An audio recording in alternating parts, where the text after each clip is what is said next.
Hello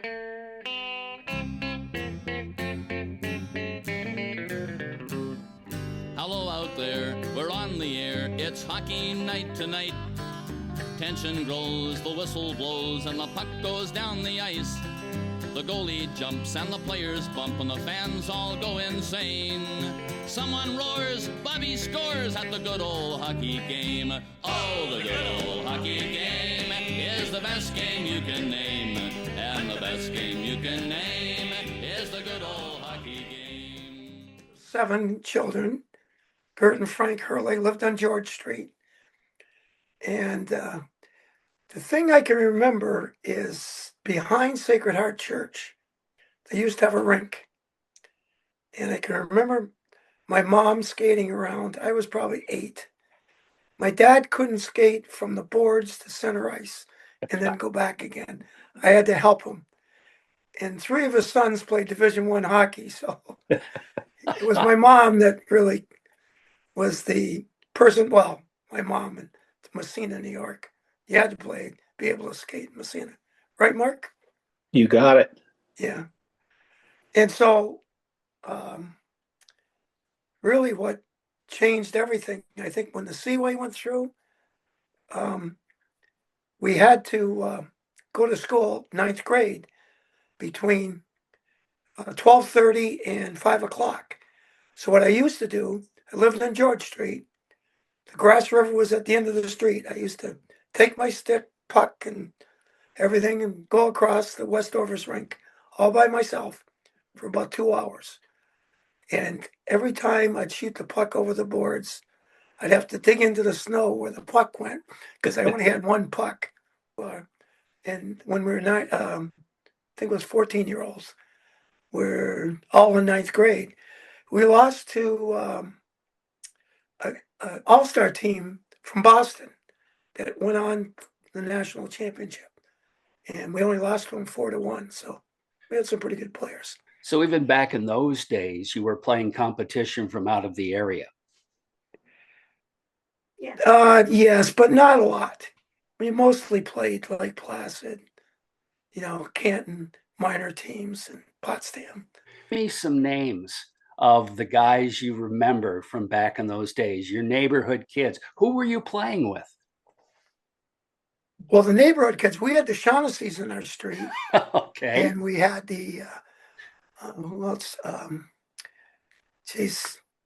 was a bunch of kids on the street, but we played Pee Wee hockey.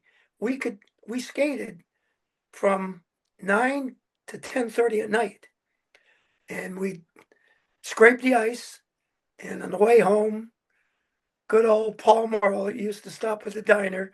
First guy I ever saw that had gravy on his French fries.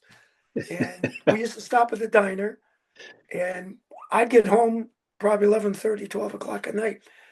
Nobody would come pick us up. We'd just walk, and nobody even thought anything about it. And so that was the team. That was the Pee Wee All-Star team that we had. And anyways, there was Paul Morrill, Billy Helmer. Who the heck else was there? Wayne Tile, Okie O'Connell, Bobby Fauché, Ray Brown, Mark Doherty was our goalie, Tommy Stubbs, a whole bunch of people. And I've noticed, I've seen Wayne Tile there and Billy Helmer there in the videos I've seen. So it's a good thing you mentioned Wayne, because he would have been very upset if you didn't. Well, I would have been upset if I was Wayne also. So, yeah. So you had some memorable games then. You talked about the team from Boston. Yeah. And what about from local teams? Like, who was your competition? Was it Canton? Was it Potsdam? Who was it? Of course. Yeah. Canton came down fully. They had the brand new pads and everything like that, and shoulder pads. We never wore shoulder pads. And remember Jim Long showing the Canton coach our new hockey pants that had bamboo shoots in them as hockey pants. And they all had the fiberglass and everything, so it didn't make any difference. We just practiced at night, came into the shack, walked around because you froze your feet all the time. So, the worst feeling in the world is you come back in, you can't feel your feet, and you have to walk it off. Tom, So I've got yeah. a question for you. Like when you were at, was it mainly West Orvis, or at what No, point it was all West Orvis. Okay, so Yeah, was Alcoa Field even? it was, but we did a little bit on the All-Star team, and we took some pictures there. But other than that, I think the adult league was formed over there, and but we played mostly in West Orvis. So I had in our research, we had heard that there were other rinks around town at various times, and I've heard of behind the Knights of Columbus. I think in a previous discussion you said something behind the Oddfellows, maybe. Oddfellows on Maple Street. Yes. Okay. That was only about 100 yards from my house. So we used to, but I don't know. My sisters used to take me skating. I have no idea back then how much ice there was there. Maybe there was, maybe only for 2 weeks they'd have ice or something. So, how long was your season? Like when did it start? It started as soon as we got ice. Okay. And it stopped when the ice started creeping away from the boards. Okay. When it thawed. Wow. And so did you ever go north of the border to play, or over to Clarkson or St. Lawrence? Yeah, we actually went up to Ottawa. Remember how we did, but we played the Ottawa. I don't know if we played the 76ers, but we played a pretty good team up there. And I can't remember if we won or not. I don't doubt if we won, but we had some good players. Were you caravanning, Tom? Were you taking cars, or were you on a bus? Oh, yes. Yeah, that's what they always did. All the parents always, especially like when we went to Lake Placid, the parents, you have 2 or 3 or 4 kids in each car. So it was always great. Billy McGinn's father used to give us cars, and Billy Helmer's dad used to give cars to people. So so they could go up there. Cars. About how many games a year did you play in minor hockey? I'd have to say maybe 20, maybe 25 at the most. We'd play in the state tournament at the end. And we did when we were 14, we tied Potsdam, and we went to the national championship out in Houghton, Michigan. And we ended up, we played, there was 4 teams, and we were one of them. We didn't do great, and unfortunately I had pulled my groin. So it was a tough tournament. So anyways, we did well, to get out there. So we had some good players. Who were some of the let's call them builders or coaches or people from your earliest years before high school? Well, let's see, Joe Marmo. Joe Marmo was there with the Seaway, and he had played at the University of Michigan. And so he was our coach probably for 2 or 3 years. And he was a big guy, and, he knew how to coach. We had a lot of drills and plays and things that the only thing is Paul Morrow could never remember the plays. So. Why does that not surprise me? Poor Paul, I feel bad. Yeah. And oh my God, what was his name? Manning. Unfortunately, he had an accident, and he was a paraplegic, I think, after the accident. But he's got the greatest line that I've ever heard in hockey. We're playing up in Lake Placid. Paul Morrow, the guy sticks him in the mouth. So Manning comes out, and I'm standing there, and he looks at Paul, and Paul's, I think his front teeth are gone, and the other ones are all jagged. And he says, Paul, your teeth always like that? Oh. Actually, Paul told me that story. He came with us a I few was right times. there. I'm telling you. I know he embellishes a lot, but that one was definitely him. Oh my goodness. Yeah. We all miss crazy. Paul. He was terrific. Oh God. Yeah, I know it. Yeah. Yeah, you didn't grow up with him. No, fun. I did not, but I'm fortunate I got to meet him and spend some time. My mom always had a plate set aside for him Sunday dinner. So he'd show up sometimes he wouldn't. But, she really loved him. So That's especially after his mom died. So Yeah. that was good. So after that, I went to the varsity, and it was kind of a tough year. We'll just kind of pass by that. I think I was, I don't know how many uh, sophomores played on the team, but we had a kind of a tough year. But then the savior came, Stanley Moore, by far changed me. He changed hockey in Massena, but he changed us. We were, people think that maybe we had great teams, but if we got to 500, that was great. My senior year, we're 500. I think the year before, maybe won 5 games out of 20. But Stanley was really something, and he showed me a lot.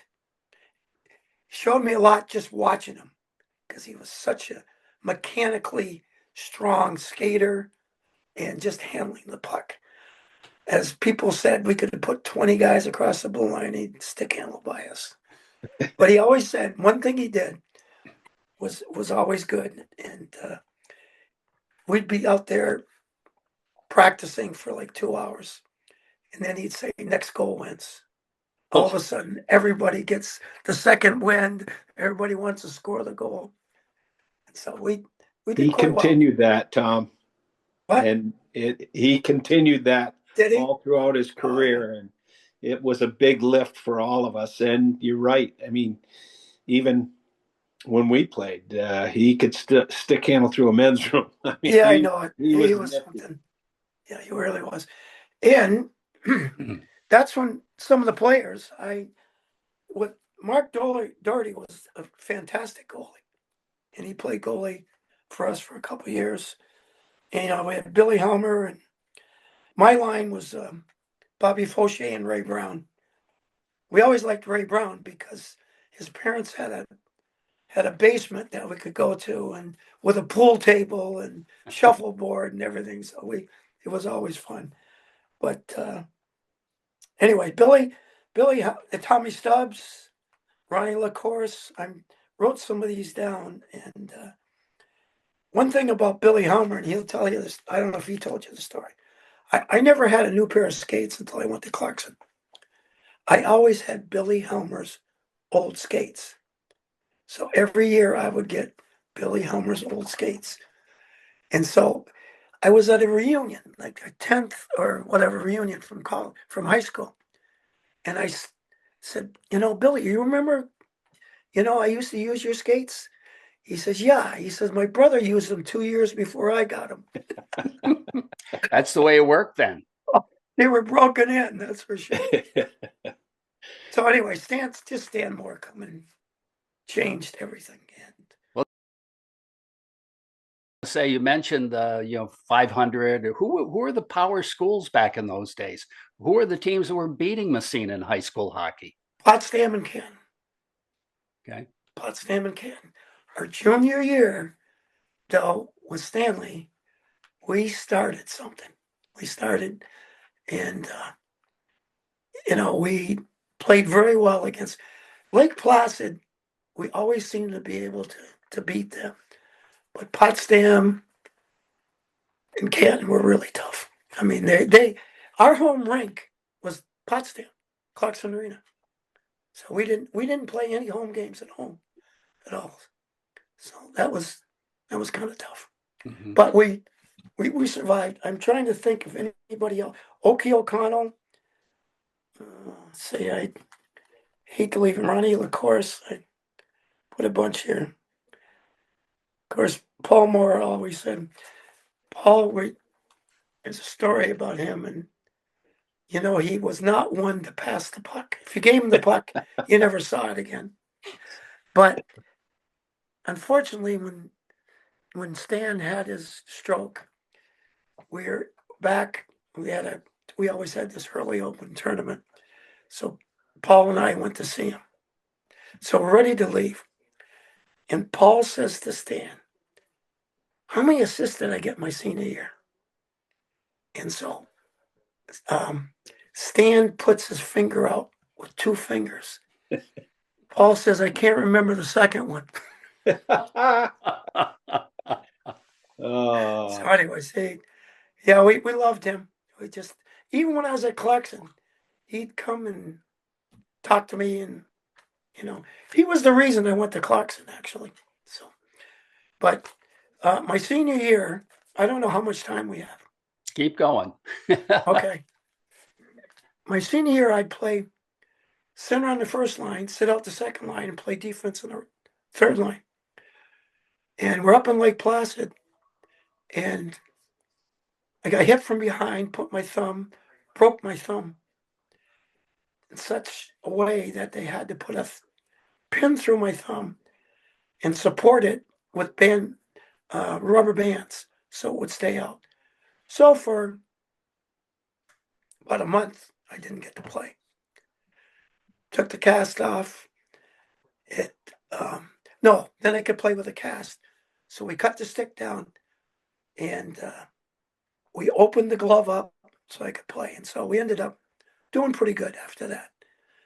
And that was amazing because when I was at Clarkson, I broke my hand, same hand. So I had to play with a cast on. So I already knew what to do. Whittled the stick down, and so I could put my hand in. I couldn't take face-offs, but I could still, shoot the puck a little bit.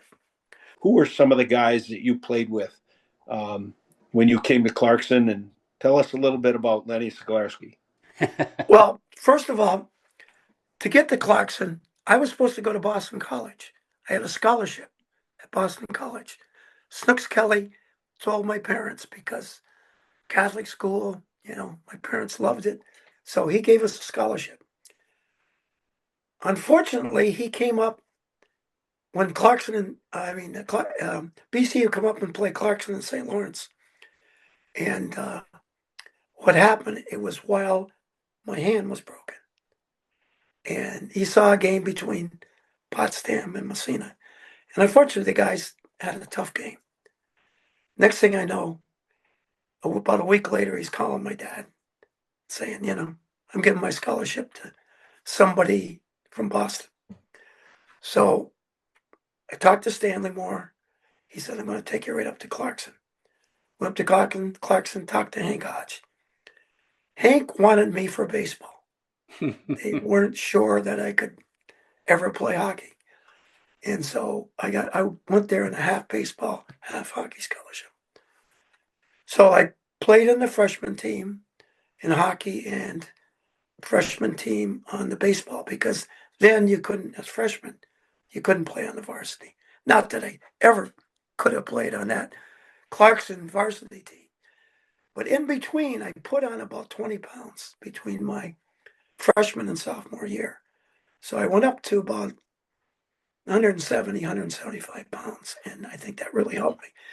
But Corby Adams, to Mark Morris, some of the players. Corby Adams was fantastic.